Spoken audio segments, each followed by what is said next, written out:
ನಮಸ್ಕಾರ. ಮುಖ್ಯಾಂಶಗಳು. ರಾಜ್ಯದಲ್ಲಿ ಮಳೆ ಪ್ರವಾಹ ಹಾನಿ ಹಿನ್ನೆಲೆ 12 ಜಿಲ್ಲೆಗಳಲ್ಲಿ ನಾಳೆಯಿಂದ 3 ದಿನ ಕೇಂದ್ರ ತಂಡದಿಂದ ಅಧ್ಯಯನ, ಮುಖ್ಯಮಂತ್ರಿಗಳೊಂದಿಗೆ ಸಮಾಲೋಚನೆ. ಕರ್ನಾಟಕದಲ್ಲಿಂದು ಸೋಂಕಿತರಿಗಿಂತ ಗುಣಮುಖಗೊಂಡವರ ಸಂಖ್ಯೆ ಅಧಿಕ. ಈವರೆಗೆ 2,92,873 ಮಂದಿ ಚೇತರಿಕೆ.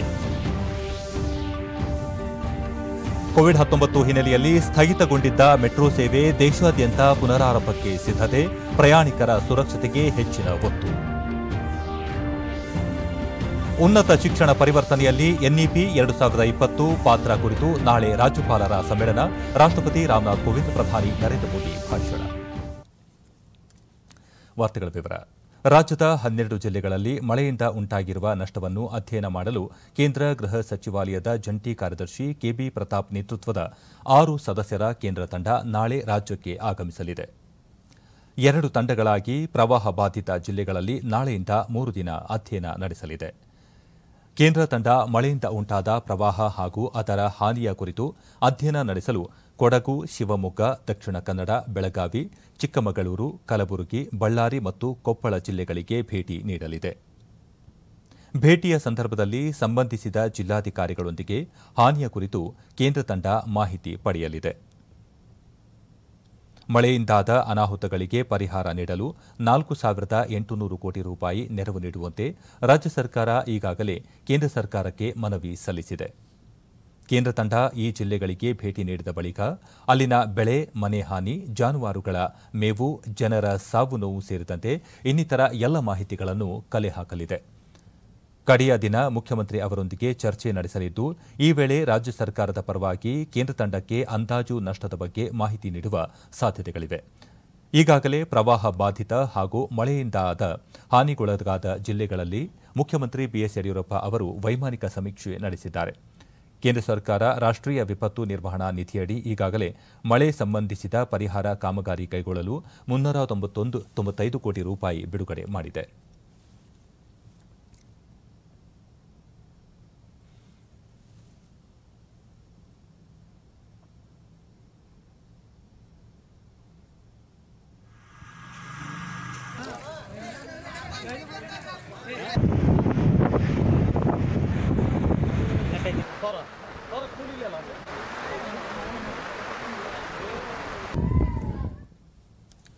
ರಾಜ್ಯದಲ್ಲಿ ಜಲಾಶಯಗಳು ಭರ್ತಿಯಾಗಿರುವ ಹಿನ್ನೆಲೆಯಲ್ಲಿ ರೈತರ ಅನುಕೂಲಕ್ಕಾಗಿ ಸಾಲ ನೀಡುವ ಯೋಜನೆಗೆ ಮುಖ್ಯಮಂತ್ರಿ ಬಿಎಸ್ ಯಡಿಯೂರಪ್ಪ ಅವರು ಇದೇ 16ರಂದು ಬೆಂಗಳೂರಿನಲ್ಲಿ ಚಾಲನೆ ನೀಡಲಿದ್ದಾರೆ ಎಂದು ಸಹಕಾರ ಸಚಿವ ಎಸ್ಟಿ ಸೋಮಶೇಖರ್ ಮೈಸೂರಿನಲ್ಲಿ ಇಂದು ತಿಳಿಸಿದ್ದಾರೆ. ಗ್ರಾಮೀಣ ಭಾಗದ ರೈತರಿಗೆ 14,500 ಕೋಟಿ ರೂಪಾಯಿ ಸಾಲ ನೀಡುವ ಉದ್ದೇಶ ಹೊಂದಲಾಗಿದ್ದು, ಇದರಲ್ಲಿ ಈಗಾಗಲೇ 8,500 ಕೋಟಿ ರೂಪಾಯಿ ಹಣ ಬಿಡುಗಡೆ ಮಾಡಲಾಗಿದೆ. ರಾಜ್ಯದ 4 ಕಂದಾಯ ವಿಭಾಗಗಳಲ್ಲಿ ಕಾರ್ಯಕ್ರಮ ಮಾಡುವ ಮೂಲಕ ಈ ಸಾಲ ಯೋಜನೆಗೆ ಚಾಲನೆ ನೀಡಲಾಗುವುದು ಎಂದರು. ಪ್ರಾಯೋಗಿಕವಾಗಿ ಬೆಂಗಳೂರಿನಲ್ಲಿ ಚಾಲನೆ ನೀಡಿದ ನಂತರ ಎಲ್ಲೆಡೆ ಈ ಯೋಜನೆ ಆರಂಭವಾಗಲಿದೆ. ರೈತರಿಗೆ ತಮ್ಮ ಕೃಷಿ ಚಟುವಟಿಕೆಗಳಿಗೆ ಪೂರಕವಾಗಿ ಸಾಲ ನೀಡಲು ನಿರ್ಧರಿಸಲಾಗಿದೆ ಎಂದು ಹೇಳಿದರು. ಕಂಪ್ಲೀಟ್ ಮಾಡಿದ್ದಾರೆ. ಅದ್ರ ಜೊತೆಗೆ ಬೇರೆ ಬೇರೆ ಈಗ ಅರ್ಬನ್ ಬ್ಯಾಂಕ್ಸು, ಡಿಸಿಸಿ ಬ್ಯಾಂಕ್ಗಳು, ಕ್ರೆಡಿಟ್ ಸೊಸೈಟಿಗಳು ಇವೆಲ್ಲನೂ ಈಗ ಕೋವಿಡ್-19 ಸನ್ನಿವೇಶದಲ್ಲಿ ಸರಳವಾಗಿ ಅವರಿಗೆ ಸಾಲವನ್ನು ಕೊಡ್ತಕ್ಕಂಥದ್ದು ಅಂತೇಳಿ 4 ಡಿವಿಷನಲ್ಲಿ ಆ ಕಾರ್ಯಕ್ರಮವನ್ನು ಮಾಡ್ತಾ ಇದ್ದೇವೆ. ಮೊದಲನೇ ಕಾರ್ಯಕ್ರಮ ಬೆಂಗಳೂರಿನಲ್ಲಿ 16ನೇ ತಾರೀಕು ಮುಖ್ಯಮಂತ್ರಿಗಳು ಉದ್ಘಾಟನೆ ಮಾಡ್ತಾರೆ. ಆಮೇಲೆ ಮೈಸೂರಲ್ಲಿ ಮಾಡ್ತಾರೆ. ಕೋವಿಡ್-19 ಜಾಸ್ತಿ ಆದ್ರಿಂದ ಸ್ವಲ್ಪ ತೊಂದರೆ ಆಗಿತ್ತು. ಈಗ ಸೆಟ್ರೇಟ್ ಆಗ್ತದೆ, ಏನು ತೊಂದರೆ ಇಲ್ಲ. 100% ರಾಜಕಾರಣಿಗಳಿರಲಿ, ಜನಸಾಮಾನ್ಯರಿರಲಿ, ಯಾರ ಸೂಪರ್ ಸ್ಟಾರ್ಗಳಿರಲಿ, ಯಾರೇ ಆಗಲಿ ಇದರಲ್ಲಿ ಭೇದ ಭಾವ ಇಲ್ಲ. Mafia is a offence. ಅದರಿಂದ ಯಾರೇ ಆಗಲಿ ಗೃಹ ಮಂತ್ರಿಗಳಿಗೆ, ಮುಖ್ಯಮಂತ್ರಿಗಳಿಗೆ ನಾವು ಆಲ್ರೆಡಿ ಮನವಿ ಕೂಡ ಮಾಡಿದ್ದೇವೆ. ಯಾರೇ ಎಷ್ಟು ದೊಡ್ಡವರಿರಲಿ, ಪ್ರಭಾವಶಾಲಿಗಳಿರಲಿ, ಅವ್ರನ್ನೆಲ್ಲವನ್ನ ಬಹಿರಂಗಪಡಿಸ್ತಕ್ಕಂಥದ್ದು, ಅವರೆಲ್ಲರಿಗೂ ಪನಿಷ್ಮೆಂಟ್ ಆಗಬೇಕು ಅಂತಕ್ಕಂಥದ್ದು ನಮ್ಮೆಲ್ಲರ ದೃಷ್ಟಿ. ರಾಜ್ಯದಲ್ಲಿ ಇಂದು ಹೊಸದಾಗಿ 9,319 ಕೋವಿಡ್ ಪ್ರಕರಣಗಳು ದೃಢಪಟ್ಟಿದ್ದು, ಇದರೊಂದಿಗೆ ಒಟ್ಟು ಸೋಂಕು ಪ್ರಕರಣಗಳ ಸಂಖ್ಯೆ 3,98,551ಕ್ಕೆ ಏರಿಕೆಯಾಗಿದೆ. ಇಂದು 9,575 ಮಂದಿ ಆಸ್ಪತ್ರೆಯಿಂದ ಬಿಡುಗಡೆಯಾಗಿದ್ದು, ಇದುವರೆಗೂ ಗುಣಮುಖಗೊಂಡವರ ಸಂಖ್ಯೆ 2,92,873ಕ್ಕೆ ತಲುಪಿದೆ. ಇಂದು 95 ಮಂದಿ ಸಾವನ್ನಪ್ಪಿದ್ದು ಮೃತಪಟ್ಟವರ ಸಂಖ್ಯೆ 6,393ಕ್ಕೆ ಏರಿಕೆಯಾಗಿದೆ. ಸದ್ಯ ರಾಜ್ಯದಲ್ಲಿ 99,266 ಸಕ್ರಿಯ ಪ್ರಕರಣಗಳು ಇವೆ. 775 ಮಂದಿ ರಾಜ್ಯದ ವಿವಿಧ ಆಸ್ಪತ್ರೆಗಳ ತೀವ್ರ ನಿಗಾ ಘಟಕದಲ್ಲಿ ಚಿಕಿತ್ಸೆ ಪಡೆಯುತ್ತಿದ್ದಾರೆ. ಇಂದು 74,384 ಮಂದಿಗೆ ಪರೀಕ್ಷೆ ನಡೆಸಿದ್ದು ಇದುವರೆಗೂ 33,48,255 ಮಂದಿಗೆ ಕೊರೋನಾ ಪರೀಕ್ಷೆ ನಡೆಸಲಾಗಿದೆ ಎಂದು ಆರೋಗ್ಯ ಮತ್ತು ಕುಟುಂಬ ಕಲ್ಯಾಣ ಇಲಾಖೆ ತಿಳಿಸಿದೆ.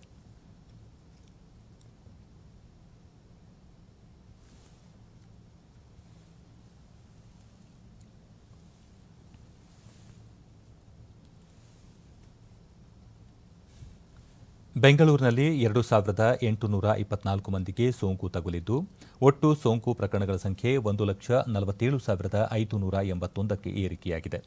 ಇಂದು 4,540 ಮಂದಿ ಆಸ್ಪತ್ರೆಯಿಂದ ಬಿಡುಗಡೆಯಾಗಿದ್ದು ಇದುವರೆಗೂ ಬಿಡುಗಡೆಯಾದವರ ಸಂಖ್ಯೆ 1,05,692ಕ್ಕೆ ಏರಿಕೆಯಾಗಿದೆ. ಸದ್ಯ 39,725 ಸಕ್ರಿಯ ಪ್ರಕರಣಗಳಿದ್ದು 38 ಮಂದಿ ಮೃತಪಟ್ಟಿರುವುದು ಸೇರಿದಂತೆ ಒಟ್ಟಾರೆ 2,163 ಮಂದಿ ಸಾವನ್ನಪ್ಪಿದ್ದಾರೆ.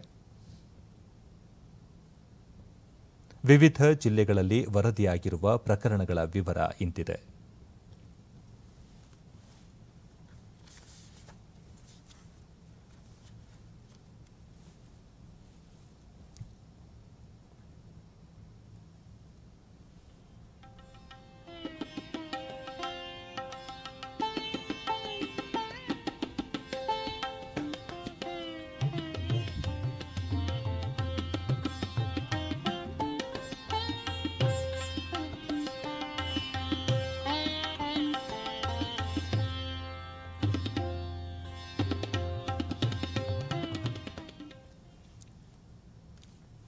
ಹುಬ್ಬಳ್ಳಿ ಧಾರವಾಡ ನಗರದಲ್ಲಿ ಸ್ಮಾರ್ಟ್ ಸಿಟಿ ಹಾಗೂ ಮಹಾನಗರ ಪಾಲಿಕೆ ವ್ಯಾಪ್ತಿಯಲ್ಲಿ ಕೈಗೊಳ್ಳಲಾಗುತ್ತಿರುವ ವಿವಿಧ ಅಭಿವೃದ್ಧಿ ಕಾಮಗಾರಿಗಳನ್ನು ನಗರಾಭಿವೃದ್ಧಿ ಸಚಿವ ಬೈರತಿ ಬಸವರಾಜ್ ಹುಬ್ಬಳ್ಳಿಯಲ್ಲಿ ಇಂದು ಭೇಟಿ ನೀಡಿ ಪರಿಶೀಲನೆ ನಡೆಸಿದರು.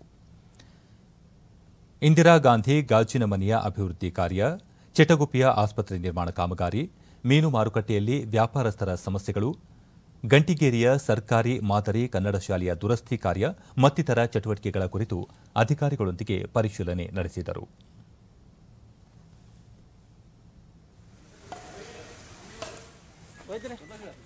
ಬಳಿಕ ಅವರು ಈಗಾಗಲೇ ಚಾಲ್ತಿಯಲ್ಲಿರುವ ಕಾಮಗಾರಿಗಳನ್ನು ಶೀಘ್ರವಾಗಿ ಪೂರ್ಣಗೊಳಿಸಿ ಎಂದು ಅಧಿಕಾರಿಗಳಿಗೆ ಸೂಚಿಸಲಾಗಿದೆ. ಗೋಕುಲ ಕೈಗಾರಿಕಾ ವಸಾಹತು ಪ್ರದೇಶದಲ್ಲಿ 18.5 ಕೋಟಿ ರೂಪಾಯಿ ವೆಚ್ಚದಲ್ಲಿ ಮುಖ್ಯ ರಸ್ತೆ ಹಾಗೂ 8.5 ಕೋಟಿ ರೂಪಾಯಿ ವೆಚ್ಚದಲ್ಲಿ ಉಪರಸ್ತೆ ಕಾಮಗಾರಿ ನಡೆಯುತ್ತಿದೆ. 17.5 ಕೋಟಿ ರೂಪಾಯಿ ವೆಚ್ಚದಲ್ಲಿ ಇಂದಿರಾ ಗಾಂಧಿ ಗಾಜಿನ ಮನೆಯ ಅಭಿವೃದ್ಧಿ ಕೆಲಸ, 19.5 ಕೋಟಿ ರೂಪಾಯಿ ವೆಚ್ಚದಲ್ಲಿ ಚಿಟಗುಪ್ಪಿಯಲ್ಲಿ 100 ಹಾಸಿಗೆಗಳ ಆಸ್ಪತ್ರೆಗಳ ನಿರ್ಮಾಣ, 5 ಕೋಟಿ ರೂಪಾಯಿ ವೆಚ್ಚದಲ್ಲಿ ಸುಸಜ್ಜಿತ ಮೀನು ಮಾರುಕಟ್ಟೆ ನಿರ್ಮಾಣ ಮಾಡಲಾಗುತ್ತಿದೆ ಎಂದರು. ಸೂಚನೆಯನ್ನು ಕೂಡ ಅಧಿಕಾರಿಗೆ ಕೊಟ್ಟಿದ್ದೇನೆ. ಸುಮಾರು 7.5 ಕೋಟಿ ರೂಪಾಯಿ ವೆಚ್ಚದಲ್ಲಿ ಕಮಾಂಡರ್ ಸೆಂಟರ್ ಅನ್ನ ಕಾಮಗಾರಿಯನ್ನು ಕೂಡ ನಾನು ವೀಕ್ಷಣೆ ಮಾಡಿದೆ. ಅದು ಕೂಡ ಪ್ರಗತಿ ಹಂತದಲ್ಲಿದೆ. ವಿಶೇಷವಾಗಿ ನಾನು ಲಾಸ್ಟ್ ಟೈಮ್ ಕೂಡ ಇಂದಿರಾ ಗಾಂಧಿ ಗಾಜಿನ ಮನೆಗೆ ಹೋಗಿದ್ದೆ. ಆ ಗಾಜಿನ ಮನೆಯಲ್ಲಿ ಸುಮಾರು 17.5 ಕೋಟಿ ರೂಪಾಯಿ ವೆಚ್ಚದಲ್ಲಿ ಕಾಮಗಾರಿಯನ್ನ ಇವತ್ತು ನಾವು ಕೈಗೆತ್ತಿಕೊಂಡಿದ್ದೇವೆ. ನಿಮ್ಮ ಜೊತೆ ಒಂದು ವಿಶೇಷ ಸಭೆಯನ್ನು ಮಾಡಿ ಇಲ್ಲಿ ಏನೇನು ಆಗ್ಬೇಕು ಕೆಲಸಗಳನ್ನ ಮಾಡಬೇಕು ಅಂತ ಹೇಳಿ ಅದನ್ನ ಮಾಡಬೇಕು ಅಂತ ಹೇಳಿ ಅವರಿಗೆ ಸೂಚನೆಯನ್ನು ಕೊಟ್ಟಿದ್ದೇನೆ. ಬಹಳಷ್ಟು ಜನ ರಸ್ತೆ ಬದಿಯಲ್ಲಿ ಮೀನು ವ್ಯಾಪಾರವನ್ನು ಮಾಡ್ತಾ ಇದ್ದಾರೆ. ದಯಮಾಡಿ ಇದಕ್ಕೆ ಮುಕ್ತಿಯನ್ನು ಕಾಣಿಸ್ಬೇಕು ಅನ್ನೋ ಒಂದು ಮಾತನ್ನು ಹೇಳಿದ್ರು. ಅದಕ್ಕೆ ಇವತ್ತು ಹೊಸದಾಗಿ ಸುಮಾರು 5 ಕೋಟಿ ರೂಪಾಯಿ ವೆಚ್ಚದಲ್ಲಿ ಇವತ್ತು ನಾವು ಆ ಒಂದು ಮಾರ್ಕೆಟ್ ನಿರ್ಮಾಣ ಕಾಮಗಾರಿಯನ್ನು ಕೂಡ ಕೈಗೆತ್ತಿಕೊಂಡಿದ್ದೇವೆ. ಅದು ಕೆಲವೇ ದಿವಸಗಳಲ್ಲಿ ಕಾಮಗಾರಿಯನ್ನು ಪ್ರಾರಂಭ ಮಾಡಲಿಕ್ಕೆ ಎಲ್ಲ ಸೂಚನೆಯನ್ನು ಕೂಡ ಕೊಟ್ಟಿದ್ದೇನೆ. ಕೊರೋನಾ ಸೋಂಕು ಹಿನ್ನೆಲೆಯಲ್ಲಿ ಕಳೆದ 5 ತಿಂಗಳಿಗೂ ಹೆಚ್ಚು ಕಾಲದಿಂದ ಸ್ಥಗಿತಗೊಂಡಿದ್ದ ಮೆಟ್ರೋ ಸಂಚಾರ ಬೆಂಗಳೂರು, ದೆಹಲಿ, ಹೈದರಾಬಾದ್ ಸೇರಿದಂತೆ ದೇಶದ ಪ್ರಮುಖ ನಗರಗಳಲ್ಲಿ ನಾಳೆಯಿಂದ ಆರಂಭಗೊಳ್ಳಲಿದೆ. ಬೆಂಗಳೂರಿನಲ್ಲಿ ನಮ್ಮ ಮೆಟ್ರೋ ರೈಲು ಆರಂಭಕ್ಕೆ ಬಿಎಂಆರ್ಸಿಎಲ್ ಅಂತಿಮ ಸಿದ್ಧತೆಗಳನ್ನು ಆರಂಭಿಸಿದೆ. ಪ್ರಯಾಣಿಕರ ಹಿತದೃಷ್ಟಿಯಿಂದ ಮುಂಜಾಗ್ರತಾ ಕ್ರಮಗಳನ್ನು ಪಾಲಿಸಲು ಮುಂದಾಗಿದ್ದು, ನಿಲ್ದಾಣದ ದ್ವಾರದಲ್ಲಿ ಥರ್ಮಲ್ ಸ್ಕ್ಯಾನಿಂಗ್, ಸ್ಯಾನಿಟೈಸರ್ ಸೇರಿದಂತೆ ಅಗತ್ಯ ವ್ಯವಸ್ಥೆಗಳನ್ನು ಕೈಗೊಂಡಿದೆ.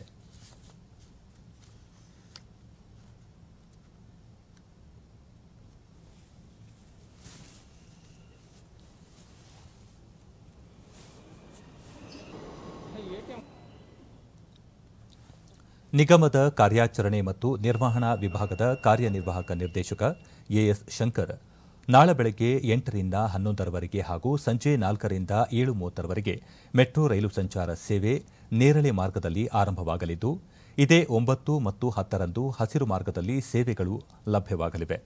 ಕೊರೋನಾ ಸೋಂಕು ಇರುವ ಹಿನ್ನೆಲೆಯಲ್ಲಿ ಮೆಟ್ರೋದಲ್ಲಿ ಟಿಕೆಟ್ ಖರೀದಿಸಲು ಅವಕಾಶವಿಲ್ಲ.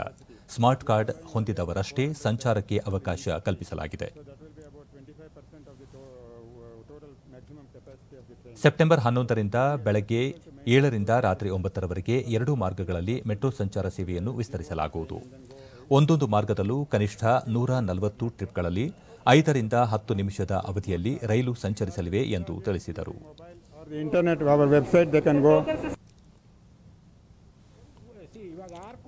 ಮುಖ್ಯ ಸಾರ್ವಜನಿಕ ಸಂಪರ್ಕಾಧಿಕಾರಿ ಯಶವಂತ್ ಚೌಹಾಣ್, ಒಂದು ಬೋಗಿಯಲ್ಲಿ 50 ಜನರಂತೆ ಮೆಟ್ರೋ ರೈಲಿನಲ್ಲಿ 400 ಜನರಿಗಷ್ಟೇ ಮೊದಲಿಗೆ ಅವಕಾಶ ಮಾಡಿಕೊಡಲಾಗಿದೆ.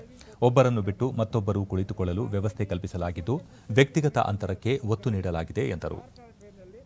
400 ಜನದ ಮೇಲೆ ಹೋಗೋಕ್ಕಾಗಲ್ಲ. 5 ನಿಮಿಷ ಫ್ರೀಕ್ವೆನ್ಸಿಯಲ್ಲಿ ಹೋಗ್ತಾ ಇದ್ದೀವಿ. That is only in the peak hours, ಅಂದರೆ ಬೆಳಗ್ಗೆ 3 ಗಂಟೆ ಮತ್ತು ಸಾಯಂಕಾಲ 3 ಗಂಟೆ ಸಮಯ, ಅಂದರೆ ಬೆಳಗ್ಗೆ 8ರಿಂದ 11, ಆಮೇಲೆ ಸಾಯಂಕಾಲ 4ರಿಂದ 7:30, ರಾತ್ರಿ 7:30 ತನಕ 5 ನಿಮಿಷ ಫ್ರೀಕ್ವೆನ್ಸಿಯಲ್ಲಿ ಓಡಾಡ್ತದೆ. ಫಸ್ಟು ಒಂದಷ್ಟು 7ನೇ ತಾರೀಕಿಂದ ಪರ್ಪಲ್ ಲೈನಲ್ಲಿ, 9ನೇ ತಾರೀಕಿಂದ ಗ್ರೀನ್ ಲೈನಲ್ಲಿ.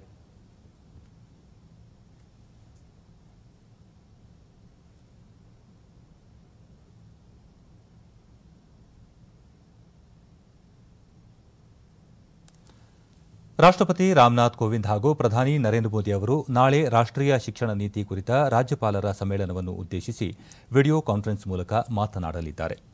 ಉನ್ನತ ಶಿಕ್ಷಣದಲ್ಲಿ ರಾಷ್ಟ್ರೀಯ ಶಿಕ್ಷಣ ನೀತಿ 2020 ಪಾತ್ರದ ವಿಚಾರವಾಗಿ ನಡೆಯುತ್ತಿರುವ ಈ ಸಮ್ಮೇಳನದಲ್ಲಿ 34 ವರ್ಷಗಳ ನಂತರ ರೂಪಿಸಲಾಗಿರುವ ನೂತನ ಶಿಕ್ಷಣ ನೀತಿಯಡಿ ಪ್ರಾಥಮಿಕ ಹಾಗೂ ಉನ್ನತ ಶಿಕ್ಷಣದಲ್ಲಿ ಪ್ರಮುಖ ಸುಧಾರಣೆಗಳು ಸೇರಿದಂತೆ ಮಹತ್ವದ ವಿಚಾರಗಳನ್ನು ಪ್ರಸ್ತಾಪಿಸುವ ಸಾಧ್ಯತೆ ಇದೆ.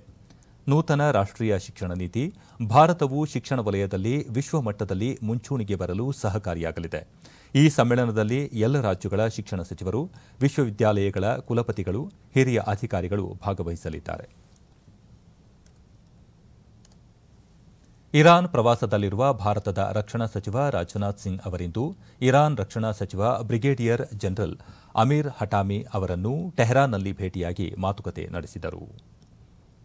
ಈ ಕುರಿತು ಟ್ವೀಟ್ ಮಾಡಿರುವ ರಾಜನಾಥ್ ಸಿಂಗ್, ಅಮೀರ್ ಹಟಾಮಿ ಅವರೊಂದಿಗಿನ ಮಾತುಕತೆ ಫಲಪ್ರದವಾಗಿದೆ ಎಂದು ತಿಳಿಸಿದ್ದಾರೆ.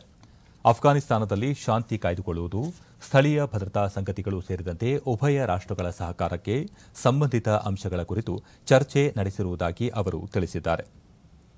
ಭಾರತ ಮತ್ತು ಇರಾನ್ ನಡುವಿನ ಸಾಂಸ್ಕೃತಿಕ, ಭಾಷೆ ಹಾಗೂ ನಾಗರಿಕತೆಗಳ ಬಾಂಧವ್ಯಗಳ ಬಗ್ಗೆ ಇಬ್ಬರೂ ನಾಯಕರು ಉಲ್ಲೇಖಿಸಿದರು ಎಂದು ರಕ್ಷಣಾ ಸಚಿವಾಲಯದ ಮೂಲಗಳು ತಿಳಿಸಿವೆ. ದೇಶೀಯ ವಿಮಾನಗಳಲ್ಲಿ ಪ್ರಯಾಣಿಸುವವರ ಸಂಖ್ಯೆ ಏರಿಕೆಯಾಗುತ್ತಿದೆ ಎಂದು ಕೇಂದ್ರ ವಿಮಾನಯಾನ ಸಚಿವ ಹರ್ದೀಪ್ ಸಿಂಗ್ ಪುರಿ ತಿಳಿಸಿದ್ದಾರೆ.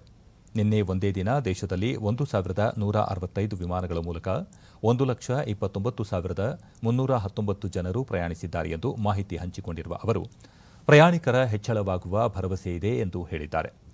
ಮೇ 25ರಿಂದ ದೇಶೀಯ ವಿಮಾನಯಾನ ಆರಂಭವಾದ ಬಳಿಕ ಇದುವರೆಗೆ 76,06,000ಕ್ಕೂ ಅಧಿಕ ಮಂದಿ ಪ್ರಯಾಣಿಸಿದ್ದಾರೆ ಎಂದು ಅವರು ತಮ್ಮ ಟ್ವೀಟ್ ಸಂದೇಶದಲ್ಲಿ ಮಾಹಿತಿ ಹಂಚಿಕೊಂಡಿದ್ದಾರೆ.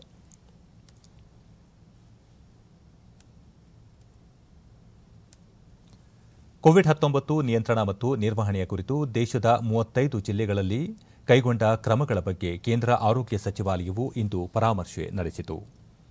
ಕೇಂದ್ರ ಆರೋಗ್ಯ ಕಾರ್ಯದರ್ಶಿ ರಾಜೇಶ್ ಭೂಷಣ್ ಅವರ ನೇತೃತ್ವದಲ್ಲಿ ನಡೆದ ಸಭೆಯಲ್ಲಿ 5 ರಾಜ್ಯಗಳು ಹಾಗೂ 1 ಕೇಂದ್ರಾಡಳಿತ ಪ್ರದೇಶದ ಆರೋಗ್ಯಾಧಿಕಾರಿಗಳು ಉಪಸ್ಥಿತರಿದ್ದರು. ಪಶ್ಚಿಮ ಬಂಗಾಳ, ಮಹಾರಾಷ್ಟ್ರ, ಗುಜರಾತ್, ಜಾರ್ಖಂಡ್, ದೆಹಲಿ ಹಾಗೂ ಪುದುಚೇರಿಯ ಅಧಿಕಾರಿಗಳೊಂದಿಗೆ ಕೋವಿಡ್-19 ನಿಯಂತ್ರಣಕ್ಕಾಗಿ ಕೈಗೊಂಡ ಕ್ರಮಗಳ ಕುರಿತು ಸಮಾಲೋಚನೆ ನಡೆಸಲಾಯಿತು. ರಾಜೇಶ್ ಭೂಷಣ್ ಹಿರಿಯರು ಹಾಗೂ ಇತರೆ ಆರೋಗ್ಯ ಸಮಸ್ಯೆ ಇರುವವರಿಗೆ ಸೋಂಕು ಹರಡದಂತೆ ಹಾಗೂ ಸೋಂಕಿನ ಸರಪಳಿ ಸ್ಥಗಿತಗೊಳಿಸಲು ಶೀಘ್ರ ಸೋಂಕು ಪತ್ತೆ ಹಚ್ಚುವ ಕಾರ್ಯಕ್ಕೆ ವೇಗ ನೀಡಬೇಕು ಎಂದು ಸೂಚನೆ ನೀಡಿದರು. ಸಾಮಾಜಿಕ ಅಂತರ ನಿಯಮ ಕಟ್ಟುನಿಟ್ಟಾಗಿ ಪಾಲನೆಯಾಗಬೇಕು.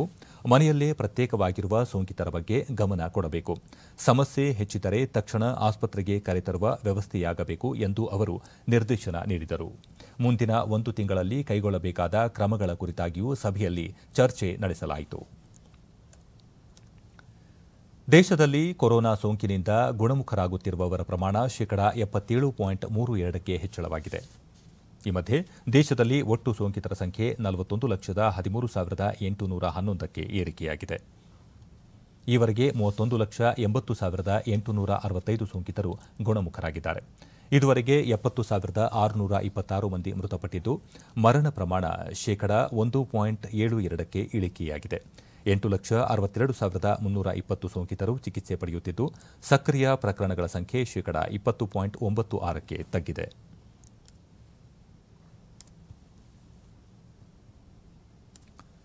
ಜಮ್ಮು ಕಾಶ್ಮೀರ ಹೊರತುಪಡಿಸಿ ಹೊರ ರಾಜ್ಯಗಳ 500 ಯಾತ್ರಿಕರಿಗೆ ಪ್ರತಿದಿನ ವೈಷ್ಣೋದೇವಿ ದರ್ಶನ ಪಡೆಯಲು ಅವಕಾಶ ನೀಡಲು ನಿರ್ಧರಿಸಲಾಗಿದೆ ಎಂದು ವೈಷ್ಣೋದೇವಿ ಗುಹಾ ಮಂಡಳಿ ತಿಳಿಸಿದೆ. ಆಗಸ್ಟ್ 16ರಿಂದ ವೈಷ್ಣೋದೇವಿ ಯಾತ್ರೆ ಪುನರಾರಂಭವಾಗಿದ್ದು, ಯಾತ್ರಿಕರ ಸಂಖ್ಯೆ ದಿನೇ ದಿನೇ ಹೆಚ್ಚಳವಾಗುತ್ತಿರುವ ಹಿನ್ನೆಲೆಯಲ್ಲಿ ಈ ತೀರ್ಮಾನ ಕೈಗೊಳ್ಳಲಾಗಿದೆ. ಕೊರೋನಾ ಸೋಂಕು ಹಿನ್ನೆಲೆಯಲ್ಲಿ ಪ್ರತಿದಿನ ಒಟ್ಟಾರೆ ಯಾತ್ರಿಕರ ಸಂಖ್ಯೆ 2,000 ಮೀರುವಂತಿಲ್ಲ. ಕೋವಿಡ್-19 ನಿಯಮಾವಳಿಗೆ ಅನುಗುಣವಾಗಿ ಯಾತ್ರಿಗಳಿಗೆ ವಸತಿ ಸೌಲಭ್ಯ ಕಲ್ಪಿಸಲಾಗಿದ್ದು, ಆನ್ಲೈನ್ ಮೂಲಕ ಮುಂಗಡವಾಗಿ ಕಾಯ್ದಿರಿಸಿದ ಭಕ್ತಾದಿಗಳಿಗೆ ಮಾತ್ರ ಯಾತ್ರೆಯ ಅವಕಾಶ ನೀಡಲಾಗಿದೆ. ದ್ವಿತೀಯ ಪಿಯುಸಿ ಪೂರಕ ಪರೀಕ್ಷೆ ನಾಳೆಯಿಂದ ಆರಂಭಗೊಳ್ಳಲಿದ್ದು, ಇದೇ ತಿಂಗಳ 19ರವರೆಗೆ ನಡೆಯಲಿದೆ. ಪೂರಕ ಪರೀಕ್ಷೆಯಲ್ಲಿ ಪಾಲ್ಗೊಳ್ಳುವ ವಿದ್ಯಾರ್ಥಿಗಳಿಗಾಗಿ ರಾಜ್ಯ ರಸ್ತೆ ಸಾರಿಗೆ ಸಂಸ್ಥೆ ಕೆಎಸ್ಆರ್ಟಿಸಿ ಪರೀಕ್ಷಾ ಕೇಂದ್ರಗಳಿಗೆ ತೆರಳಲು ಉಚಿತ ಬಸ್ ಸೌಲಭ್ಯ ಕಲ್ಪಿಸಿದೆ. ವಿದ್ಯಾರ್ಥಿಗಳು ಬಸ್ ಪ್ರಯಾಣದ ವೇಳೆ ತಮ್ಮ ಪ್ರವೇಶ ಪತ್ರ ತೋರಿಸಿ ಉಚಿತವಾಗಿ ಪ್ರಯಾಣಿಸಬಹುದಾಗಿದೆ.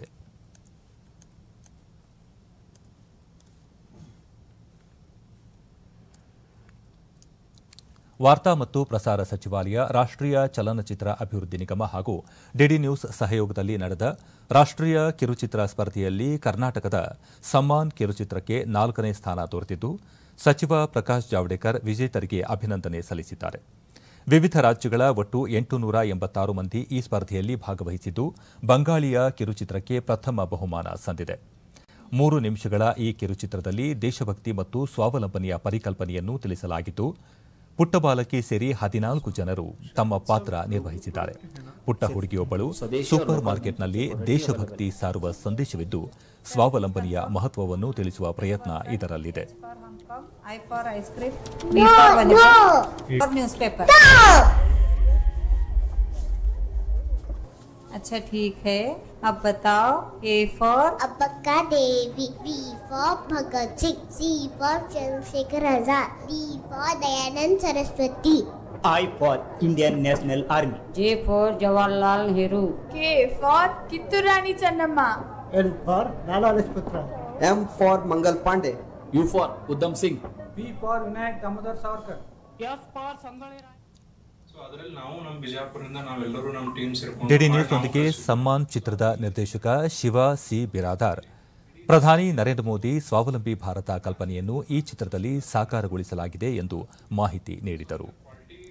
ಆತ್ಮನಿರ್ಭರ್ ಕರೆಗೆ ನಮ್ದು ಒಂದು ಸಣ್ಣ ಅಳಿಲು ಸೇವೆ ಅಂತ ಹೇಳಿ ನಾವು ಅನ್ಕೊಂಡ್ವಿ. ಸೊ ಇದು ಎಲ್ಲಾ ಕಡೆ ಹೋಗ್ಬೇಕು, ಎಲ್ಲರೂ ಇದನ್ನ ನೋಡ್ಬೇಕು, ಎಲ್ಲರೂ ಆತ್ಮನಿರ್ಭರ್ ಕರೆಗೆ ಸಪೋರ್ಟ್ ಮಾಡಬೇಕು. ಕಲಾವಿದ ಆಕಾಶ್ ವಜ್ರದ ಮಾರುಕಟ್ಟೆಯ ವಸ್ತುಸ್ಥಿತಿಯನ್ನು ಬಿಂಬಿಸುವ ಮಾಹಿತಿ ಚಿತ್ರದಲ್ಲಿ ಅಡಕವಾಗಿದ್ದು, ಸ್ಥಳೀಯ ವಸ್ತುಗಳನ್ನು ಖರೀದಿಸಲು ಈ ಚಿತ್ರ ಪ್ರೇರೇಪಿಸುತ್ತದೆ ಎಂದರು. ಖರ್ಚಾಗಿದೆ. ಇದನ್ನ ನಮ್ಮ ಕ್ರೂ ಡಿಪಾರ್ಟ್ಮೆಂಟ್ ಆಗಲಿ, ಆಮೇಲೆ ಟೆಕ್ನಿಷಿಯನ್ಸ್ ಡಿಪಾರ್ಟ್ಮೆಂಟ್ ಆಗಲಿ, ಕ್ಯಾಮ್ರಾಮನ್ ಡಿಪಾರ್ಟ್ಮೆಂಟ್ ಆಗಲಿ, ಸೌಂಡ್ ಡಿಸೈನರ್ ಆಗಲಿ, ತುಂಬ ನಾವು ಎಲ್ಲರೂ ಕೂಡಿ ಈ ಫ್ರೆಂಡ್ ಸರ್ಕಲ್ ನಾವೆಲ್ಲ ಮಾತಾಡಿಕೊಂಡೇ ಇದನ್ನು ಈ ಫಿಲ್ಮ್ನ ಹೊರಗಡೆ ತಂದಿದ್ವಿ. ಸೊ ಇದನ್ನು ನನಗೆ ಹೆಮ್ಮೆಯ ವಿಷಯ ಅಂದರೆ ಇನ್ನೊಂದ್ಸಲಿ ಹೇಳೋಕ್ಕೆ ಇಷ್ಟಪಡ್ತೀನಿ. 4ನೇ ಸ್ಥಾನ ಬಂದಿದೆ, ಇಡೀ ದೇಶಕ್ಕೆ 4ನೇ ಸ್ಥಾನ ಬಂದಿದೆ. ಬಾಲಕಿ Khushi, A for Abbakka Devi, B for Bhagat Singh ಹೀಗೆ ದೇಶಭಕ್ತರ ಹೆಸರನ್ನು ಸಾರುವ ಪಾತ್ರ ಸಂತಸ ತಂದಿದೆ. ಪ್ರತಿಯೊಬ್ಬರೂ ತಮ್ಮ ಚಿತ್ರ ನೋಡಿ ಎಂದರು. इंडिया वाला 4th नंबर बंदा. यस ನಾನು ಇಂಡಿಯಾ ಒಳಗ 4th ಬಂದದ, ನೀವು ನೋಡ್ರಿ. ವಿಜಯಪುರ ಜಿಲ್ಲಾಧಿಕಾರಿ ಪಿ ಸುನೀಲ್ ಕುಮಾರ್, ದೇಶಪ್ರೇಮ ಮತ್ತು ಸ್ವಾವಲಂಬಿ ಪರಿಕಲ್ಪನೆಯನ್ನು ಸಮ್ಮಾನ್ ಕಿರುಚಿತ್ರ ಹೊಂದಿದೆ ಎಂದರು. ಇವರು ಒಂದು ಒಳ್ಳೆಯ ಕಾನ್ಸೆಪ್ಟ್ ಮೇಲೆ ಇದನ್ನು ಒಂದು ವಿಡಿಯೋ ಮಾಡಿ, ಶಾರ್ಟ್ ಫಿಲ್ಮ್ ಮಾಡಿ ಈ ಕಿರುಚಿತ್ರವನ್ನು ಈ ಫಿಲ್ಮ್ ಫೆಸ್ಟಿವಲ್ನಲ್ಲಿ ಪ್ರೆಸೆಂಟ್ ಮಾಡ್ತಾರೆ. ಒಳ್ಳೆಯ ಕಾನ್ಸೆಪ್ಟ್ಗಳನ್ನು ನಾವು ಎಂಕರೇಜ್ ಮಾಡಬೇಕಾಗಿದೆ. ಇದು ನಿಜವಾಗ್ಲೂ ನಾನು ಇದರ ಬಗ್ಗೆ ನಿಮ್ಮೆಲ್ಲರಿಗೂ ಹೇಳಲು ಕೂಡ ನನಗೆ ಭಾಳ ಹೆಮ್ಮೆಯ ವಿಷಯ ಅಂತ ಅನ್ನಿಸ್ತಾ ಇದೆ. ಕೇರಳದ ವೈನಾಡು ಮತ್ತು ಕರ್ನಾಟಕದ ಕಬಿನಿ ಜಲಾನಯನ ಪ್ರದೇಶಗಳಲ್ಲಿ ಈ ಬಾರಿ ವಾಡಿಕೆಗಿಂತ ಹೆಚ್ಚಿನ ಮಳೆಯಿಂದ ಮೈಸೂರು ಜಿಲ್ಲೆಯ ಕಬಿನಿ ಜಲಾಶಯ ಭರ್ತಿಯಾಗಿದ್ದು ಕಾವೇರಿ ಜಲಾನಯನ ಪ್ರದೇಶಗಳಲ್ಲಿ ಕೃಷಿ ಚಟುವಟಿಕೆಗಳು ಚುರುಕುಗೊಂಡಿವೆ. ಕಬಿನಿ ಜಲಾಶಯದಿಂದ ಹೆಚ್ಚುವರಿ ನೀರನ್ನು ಈಗಾಗಲೇ ನಾಲೆಗಳಿಗೆ ಹರಿಸಲಾಗುತ್ತಿರುವುದರಿಂದ ಮೈಸೂರು ಮತ್ತು ಚಾಮರಾಜನಗರ ಜಿಲ್ಲೆಯ ರೈತರ ಮುಖದಲ್ಲಿ ಮಂದಹಾಸ ಮೂಡಿದೆ.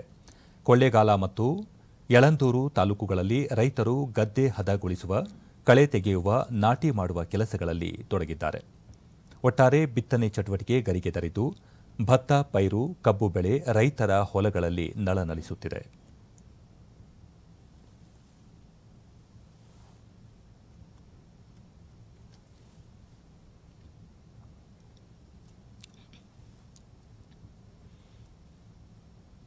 ಡಿಡಿ ನ್ಯೂಸ್ನೊಂದಿಗೆ ರೈತ ಪುಟ್ಟಸ್ವಾಮಿ, ಉತ್ತಮ ಮಳೆಯಾಗಿರುವುದರಿಂದ 4 ಎಕರೆ ಪ್ರದೇಶದಲ್ಲಿ ಭತ್ತ ನಾಟಿ ಮಾಡಲು ಗದ್ದೆ ಹದ ಮಾಡುತ್ತಿದ್ದು ಈ ಬಾರಿ ಉತ್ತಮ ಇಳುವರಿ ನಿರೀಕ್ಷೆಯಲ್ಲಿದ್ದೇನೆ ಎಂದರು.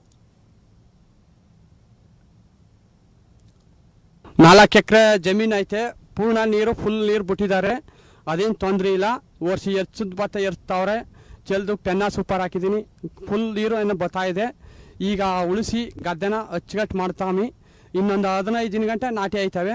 ಆಚೆಗೂ ಫುಲ್ ನೀರು ಮುಟ್ಟಿ ಹೇಳಿದ್ರೆ ಕಬಿನಿಯಿಂದ ತುಂಬಿ ನೀರು ಫುಲ್ ನೀರು ಬಂದದ. 4 ಎಕರೆಗೂ 150 ಕ್ವಿಂಟಲ್ ಅಲ್ಲಂದ್ರೆ 200 ಕ್ವಿಂಟಲ್ ಭತ್ತ ಬೀಳುತ್ತೆ. ಸಳಿಗೆ ಸಿಗಾಕಳಿದ್ದಾರೆ. ಯುವ ರೈತ ರಘು, ನಾಲೆಯಿಂದ ನೀರು ಹರಿಸಲಾಗುತ್ತಿದ್ದು ಭತ್ತ ನಾಟಿ ಮಾಡಲು ಇದು ಸೂಕ್ತ ಸಮಯವಾಗಿದೆ ಎಂದು ತಿಳಿಸಿದರು. ಈ ಸಾರಿ ಮಳೆ ಎಲ್ಲ ಚೆನ್ನಾಗಾಯಿತು. ಆ ದೇವ್ರ ಕಟಾಕ್ಷತೆಯಿಂದ ಸ್ವಲ್ಪ ಬೀಚನಹಳ್ಳಿ ಕಟ್ಟ ಡ್ಯಾಮ್ ತುಂಬಿತು. ಅದರಿಂದ ಒಂದು 2 ಎಕರೆ ಜಮೀನಿಗೆ ಒಂದು ಭತ್ತ ನಾಟಿ ಮಾಡ್ತಾಯಿದ್ದೀವಿ. ಒಂದು 80-100 ಕ್ವಿಂಟಲ್ ಭತ್ತ ಬೆಳಿತೀವಿ. ನಮ್ಮ ಅಧಿಕಾರಿಗಳು ಈ ಸಾರಿ ನಮ್ಮ ನೀರು ಬಿಟ್ಕೊಟ್ಬಿಟ್ಟು ತುಂಬ ಒಳ್ಳೆ ಇದು ಮಾಡಿದ್ದಾರೆ. ನಾನು ಈ ಸಾರಿ ನನ್ನ ಜಮೀನು. ಮತ್ತೋರ್ವ ರೈತ ಉಮೇಶ್, ಉತ್ತಮ ಮಳೆಯಾಗಿರುವ ಹಿನ್ನೆಲೆಯಲ್ಲಿ ರೈತರ ಮೊಗದಲ್ಲಿ ಸಂತಸ ಮೂಡಿದೆ. ಈ ಬಾರಿ ಕೃಷಿ ಚಟುವಟಿಕೆ ಹೆಚ್ಚಾಗಿದ್ದು ಉತ್ತಮ ಇಳುವರಿ ಬರುವ ನಿರೀಕ್ಷೆ ಇದೆ ಎಂದರು. ಪೆನ್ನ ಸೂಪರ್ ಬೈಪೇಟೆ ಅಂತ ಭತ್ತನಿಗೆ ಹಾಕಬೇಕು ಅಂತ ಹಾಕಿದ್ದೀನಿ. ಈ ಇದರಲ್ಲಿ ನಾವು ಕಳೆದ 15 ದಿವಸದಿಂದ ನಾನು ಸುಮಾರು ಕೆಲಸ, ಕಳೆ ಗಿಳ ಕೀಳೋದು, ಆಳ್ಕೊಂಡು ಕಟ್ಟ ಹಾಕೋದು, ಮತ್ತು ಟ್ಯಾಕ್ಟರ್ ಹೊಡೆದು ಟಿಲ್ಲರ್ ಹೊಡಿಸೋದು, ಇವೆಲ್ಲ ಸತತವಾಗಿ ಕೆಲಸ ಮಾಡಿದ್ದೀನಿ. ಆದ್ದರಿಂದ ಈ ಸರಿ ನನಗೆ ಒಂದು 2 ಎಕರೆಯಲ್ಲಿ ಒಂದು 80 ಕ್ವಿಂಟಲ್ ಬೆಳಿತೀನಿ ಅನ್ನೋ ಭರವಸೆ ನನ್ನಲ್ಲಿದೆ. ಚಾಮರಾಜನಗರ ಜಿಲ್ಲೆಯಲ್ಲಿ ಚಾಮರಾಜನಗರ ಜಿಲ್ಲಾ ಜಂಟಿ ಕೃಷಿ ನಿರ್ದೇಶಕರಾದ ಚಂದ್ರಕಲಾ, ರೈತರು ಕೃಷಿ ಚಟುವಟಿಕೆಗಳಲ್ಲಿ ತೊಡಗಿಸಿಕೊಂಡಿದ್ದು ಗುಣಮಟ್ಟದ ಬೀಜ, ಗೊಬ್ಬರ, ಕೃಷಿ ಸಲಕರಣೆಗಳನ್ನು ರಿಯಾಯಿತಿ ದರದಲ್ಲಿ ಒದಗಿಸಲಾಗುತ್ತಿದೆ ಎಂದು ಮಾಹಿತಿ ನೀಡಿದರು. ನಮಗೆ ಇಲ್ಲಿ ರಿಸೀವ್ ಆಗಿದೆ. ಈ ಮಳೆ ಹೆಚ್ಚಾಗಿರೋ ಹಿನ್ನೆಲೆಯಲ್ಲಿ ನಮಗೆ ಕಬಿನಿ ಜಲಾಶಯದಲ್ಲೂ ಕೂಡ ಒಳ್ಳೆಯ ನೀರು ಬಂತು. ಆ ನೀರಿನಲ್ಲಿ ನಾವು ಈಗ ಏನು ನಮ್ಮ ರೈತರು ಸುಮಾರು 14,830 ಹೆಕ್ಟೇರಷ್ಟು ನೀರಾವರಿ ಪ್ರದೇಶವನ್ನು ನಾವು ಅದರಲ್ಲಿ ನಾವು ನೋಡಬಹುದಾಗಿದೆ. ಅದರಲ್ಲಿ ನಮ್ಮ ಚಾಮರಾಜನಗರ ಜಿಲ್ಲೆಯಲ್ಲಿ 2 ತಾಲೂಕು ಬರುತ್ತೆ, ಕೊಳ್ಳೇಗಾಲ ಮತ್ತು ಯಳಂದೂರು. ನಮ್ಮಲ್ಲಿ 2 ತಾಲೂಕಲ್ಲೂ ಕೂಡ ಭತ್ತ ಮತ್ತು ಕಬ್ಬು ಹೆಚ್ಚಾಗಿ ಬೆಳೀತಾರೆ ರೈತರು. ಇದರಲ್ಲಿ ಸುಮಾರು 14,800 ಹೆಕ್ಟೇರ್ಸ್ ಅಷ್ಟು ನಮಗೆ ಜಮೀನು ಇದರಲ್ಲಿ ಕವರ್ ಆಗುತ್ತೆ. ಗುಣಮಟ್ಟದ ಕಲಿಕಾ ಪದ್ಧತಿಗಳನ್ನು ಪರಸ್ಪರ ಹಂಚಿಕೊಳ್ಳಲು ಹಾಗೂ ಜಂಟಿಯಾಗಿ ಕಾರ್ಯನಿರ್ವಹಿಸಲು G20 ರಾಷ್ಟ್ರಗಳು ಸಮ್ಮತಿಸಿವೆ.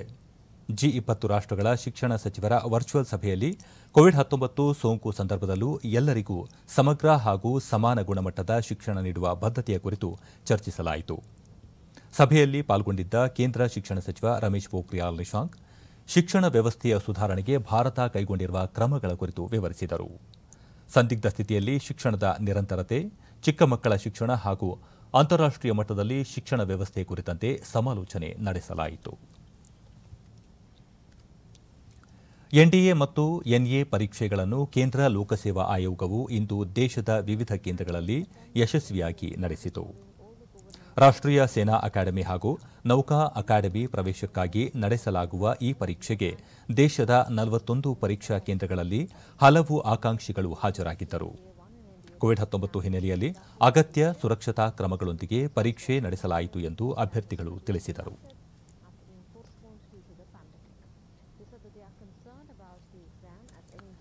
ಚಿತ್ರನಟ ಸುಶಾಂತ್ ಸಿಂಗ್ ರಜಪೂತ್ ಆತ್ಮಹತ್ಯೆ ಪ್ರಕರಣಕ್ಕೆ ಸಂಬಂಧಿಸಿದಂತೆ ಕೇಂದ್ರ ಮಾದಕ ವಸ್ತು ನಿಯಂತ್ರಣ ದಳ ಎನ್ಸಿಬಿ ಇಂದು ನಟಿ ರಿಯಾ ಚಕ್ರವರ್ತಿ ಅವರನ್ನು ವಿಚಾರಣೆ ನಡೆಸಿದ್ದು ನಾಳೆಯೂ ವಿಚಾರಣೆ ಮುಂದುವರಿಯಲಿದೆ. ಮಾದಕ ವಸ್ತು ಪ್ರಕರಣಕ್ಕೆ ಸಂಬಂಧಿಸಿದಂತೆ ಎನ್ಸಿಬಿ ರಿಯಾ ಸಹೋದರ ಶೋವಿಕ್ನನ್ನು ಈಗಾಗಲೇ ವಶಕ್ಕೆ ಪಡೆದುಕೊಂಡಿದೆ.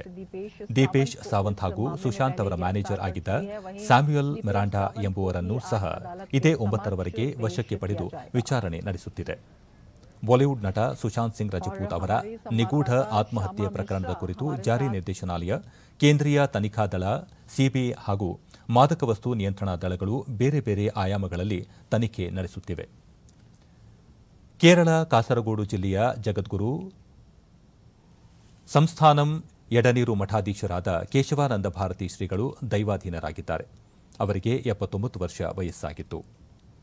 ಧಾರ್ಮಿಕವಾಗಿಯೂ ಹಾಗೂ ಸಾಂಸ್ಕೃತಿಕವಾಗಿಯೂ ಸಕ್ರಿಯರಾಗಿದ್ದ ಶ್ರೀಗಳು ಗಡಿನಾಡಿನ ಸಂಸ್ಥಾನದಲ್ಲಿ ಯಕ್ಷಗಾನ, ಸಂಗೀತ ಕೇಂದ್ರವಾಗಿರಿಸಿ ಕಾರ್ಯಕ್ರಮಗಳನ್ನು ಹಮ್ಮಿಕೊಳ್ಳುತ್ತಿದ್ದರು. ಭಾರತದ ಸಂವಿಧಾನದ ಮೂಲ ಆಶಯಗಳಿಗೆ ಧಕ್ಕೆಯಾಗದಂತೆ ತಿದ್ದುಪಡಿ ಮಾಡಬೇಕು ಎಂದು ಸುಪ್ರೀಂಕೋರ್ಟ್ನಲ್ಲಿ ವಾದಿಸಿ ಜಯಗಳಿಸಿದ್ದ ಕೇಶವಾನಂದ ಭಾರತಿ ಸ್ವಾಮೀಜಿಗಳು ಆ ಪ್ರಕರಣದ ನಂತರ ದೇಶಾದ್ಯಂತ ಖ್ಯಾತಿ ಪಡೆದಿದ್ದರು. ಎಡನೀರು ಮಠದ ಕೇಶವಾನಂದ ಭಾರತಿ ಸ್ವಾಮೀಜಿ ಅವರ ನಿಧನಕ್ಕೆ ಉಪರಾಷ್ಟ್ರಪತಿ ವೆಂಕಯ್ಯ ನಾಯ್ಡು ಅವರು ಸಂತಾಪ ಸೂಚಿಸಿದ್ದಾರೆ. ಸ್ವಾಮೀಜಿಗಳು ತತ್ವಜ್ಞಾನಿ, ಸಂಗೀತಗಾರ, ಶಾಸ್ತ್ರೀಯ ಪರಂಪರೆಯ ಮುಂದಾಳುವಾಗಿ ಅಪರೂಪದ ಎರಕವಾಗಿದ್ದರು ಎಂದು ಅವರು ತಮ್ಮ ಸಂತಾಪ ಸಂದೇಶದಲ್ಲಿ ತಿಳಿಸಿದ್ದಾರೆ.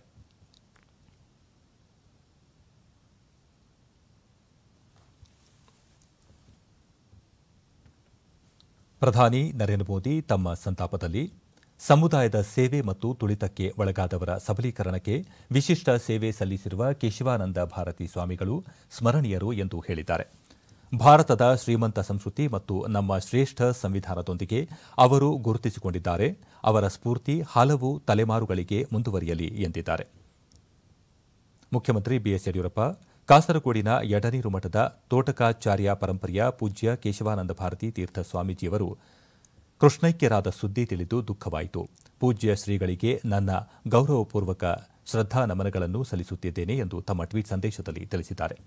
ಬಿಜೆಪಿ ರಾಜ್ಯಾಧ್ಯಕ್ಷ ನಳಿನ್ ಕುಮಾರ್ ಕಟೀಲ್ ಭಾರತದ ಸಂವಿಧಾನದ ಮೂಲ ಆಶಯಗಳಿಗೆ ಧಕ್ಕೆಯಾಗದಂತೆ ತಿದ್ದುಪಡಿ ತರಬಹುದು ಎಂದು ಸುಪ್ರೀಂಕೋರ್ಟ್ನ ಇತಿಹಾಸದಲ್ಲಿಯೇ ಮೈಲಿಗಲ್ಲು ಎನಿಸಿದ ಪ್ರಕರಣದಲ್ಲಿ ವಾದಿಸಿ ಜಯಗಳಿಸಿದ ಪ್ರತಿಭೆಯಾಗಿದ್ದರು ಎಂದು ಶೋಕ ಸಂದೇಶದಲ್ಲಿ ತಿಳಿಸಿದ್ದಾರೆ. ಇನ್ನು ಹವಾವರ್ತಮಾನ. ರಾಜ್ಯದ ದಕ್ಷಿಣ ಒಳನಾಡಿನಲ್ಲಿ ನೈಋತ್ಯ ಮುಂಗಾರು ದುರ್ಬಲಗೊಂಡಿದ್ದು ಕರಾವಳಿಯ ಹಲವೆಡೆ ಹಾಗೂ ಉತ್ತರ ಒಳನಾಡಿನ ಅಲ್ಲಲ್ಲಿ ಮಳೆಯಾಗಿದೆ.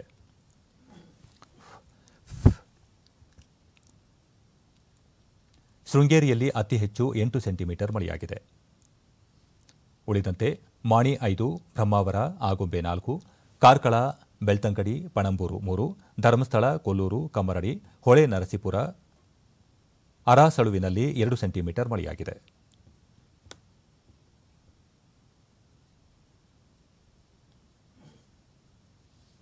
ಮುನ್ಸೂಚನೆಯಂತೆ ಮುಂದಿನ 24 ಗಂಟೆಗಳಲ್ಲಿ ಕರಾವಳಿ ಹಾಗೂ ದಕ್ಷಿಣ ಒಳನಾಡಿನ ಹಲವೆಡೆ ಮತ್ತು ಉತ್ತರ ಒಳನಾಡಿನ ಕೆಲವೆಡೆ ಗುಡುಗು ಸಹಿತ ಮಳೆ ಸಾಧ್ಯತೆ. ಬೆಂಗಳೂರು ಸುತ್ತಮುತ್ತ ಸಾಮಾನ್ಯ ಮೋಡಕವಿದ ವಾತಾವರಣ, ಕೆಲವೆಡೆ ಹಗುರ ಮಳೆಯಾಗುವ ನಿರೀಕ್ಷೆ.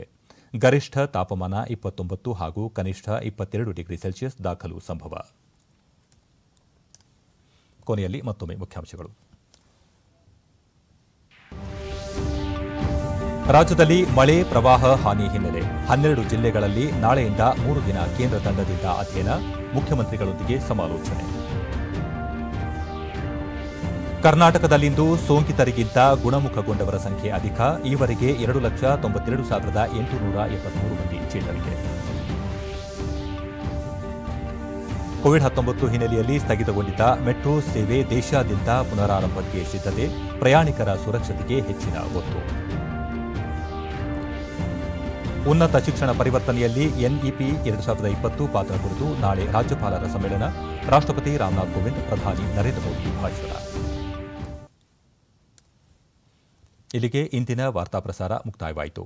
ಸತ್ಯ, ಸಮರ್ಥ, ಸಂಪೂರ್ಣ ಸುದ್ದಿಗಾಗಿ ವೀಕ್ಷಿಸಿ ಚಂದನ ವಾರ್ತೆ. ನಮ್ಮ ಮುಂದಿನ ವಾರ್ತಾ ಪ್ರಸಾರ ನಾಳೆ ಬೆಳಗ್ಗೆ 11 ಗಂಟೆಗೆ ಡಿಡಿ ಚಂದನದಲ್ಲಿ. ನಮಸ್ಕಾರ.